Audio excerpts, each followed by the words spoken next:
Kan kamu mendengar istilah ini?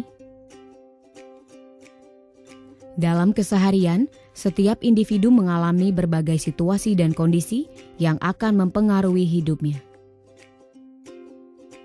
Nah, cara atau metode kita untuk dapat melalui tantangan dan rintangan tersebut, termasuk bagaimana kita membangun hubungan, memecahkan masalah, membuat keputusan, mengelola resiko, dan bekerja sama dengan orang lain, itulah yang dinamakan sebagai keterampilan hidup. Pendidikan keterampilan hidup adalah sebuah kurikulum yang berisikan topik-topik penting untuk diketahui oleh remaja agar kesehatan dan keamanan mereka tetap terjaga saat menjalani masa remaja. Kurikulum ini mencakup 13 keterampilan hidup penting yang berasal dari kerangka keterampilan hidup UKS dan kerangka keterampilan versi UNICEF. 13 keterampilan hidup ini adalah mengatur diri sendiri, kreativitas, berpikir kritis, mengambil keputusan, bernegosiasi, bekerja sama, menyelesaikan masalah, berpartisipasi, mengelola stres dan emosi, resilien atau ketahanan, berempati, berkomunikasi, dan menghargai perbedaan. Keterampilan ini akan berkontribusi kepada pencapaian profil pelajar Pancasila. Pendidikan keterampilan hidup bermanfaat untuk mengembangkan keterampilan kognitif, sosial, dan perasaan. Hal ini sangat dibutuhkan anak-anak dan remaja untuk proses transisi mereka ke masa dewasa.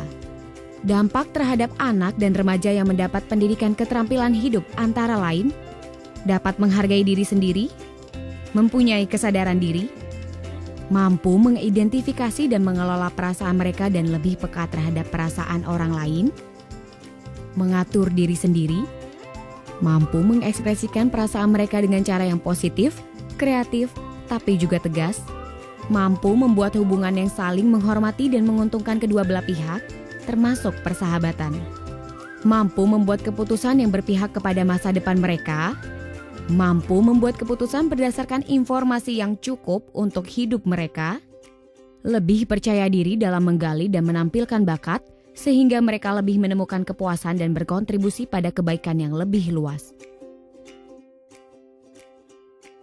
UNICEF dan Kementerian Pendidikan dan Kebudayaan Republik Indonesia telah mengembangkan kurikulum dan buku untuk guru serta siswa yang bertujuan membantu sekolah untuk dapat mengajarkan pendidikan keterampilan hidup. Buku ini bisa digunakan di tingkat SMP, SMA, dan juga SMK. Buku ini terdiri dari 5 modul. Modul 1, pengenalan diri. Modul 2, pembentuk kebiasaan sehat. Modul 3, mengembangkan hubungan yang positif. Modul 4, dunia yang lebih baik. Modul 5, aksi nyata. Namun perlu diingat bahwa guru harus dilatih terlebih dahulu untuk dapat mengajarkan dan menggunakan buku ini. Serunya, pelajaran ini diajarkan dengan metode belajar partisipatif dan berpusat pada siswa.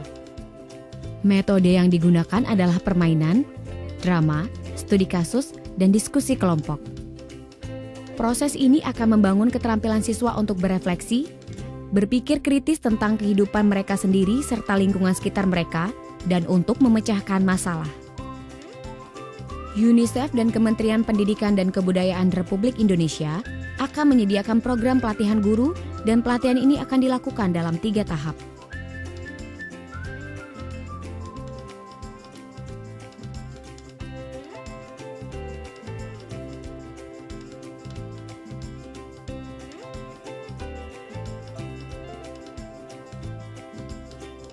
Hidup ini sangat baik sebagai pendidikan kecakapan untuk anak-anak remaja kita yang mereka ada di era milenial sekarang, di mana banyak sekali hal-hal yang menjadi tantangan tetapi juga menjadi peluang untuk masa depan.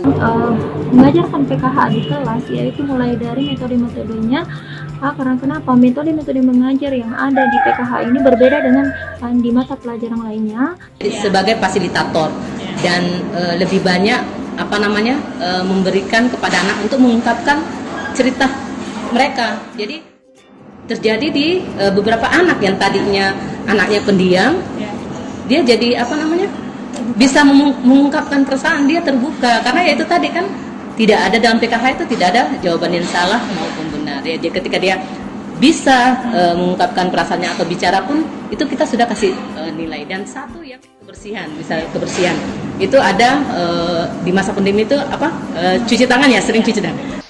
Mengajar PKH sangat membantu kapasitas sebagai guru karena metode yang digunakan berbeda dengan mata pelajaran lain. Anak-anak lebih banyak dituntut untuk menyelesaikan masalah sendiri. Yang menarik saat mengajarkan PKH yang pertama, yaitu pertama bisa mengidentifikasi masalah yang ada di sekeliling peserta didik. Kemudian yang kedua, peserta didik mampu mengidentifikasi masalahnya dan menyelesaikan masalahnya dengan sendirinya. Kemudian yang ketiga,